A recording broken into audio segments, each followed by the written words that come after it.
Police have arrested a journalist working for the Voice of America during a peaceful protest over the high cost of living, the chairman of the Union of Journalists has said. According to Oyet Patrick, journalist Dying Maggot was arrested on Sunday at Kanyo Kanyo Market. She is reportedly detained along with 6 protesters, one shot in a leg during the protest over high food prices. Oyet told iRadio that the female journalist is being held at Malakia police station in Juba.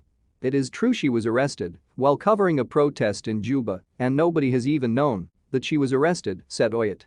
The family contacted some colleagues this morning asking for their daughter in case the daughter was with the friends because she had left the house yesterday Sunday and never returned. This is when UJIS was alerted that she was missing, and we started immediately checking around where she could be. We have been informed that she is at Malakia police station.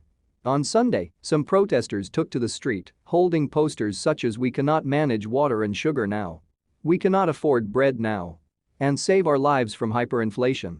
Others protested high transport fares and fuel prices.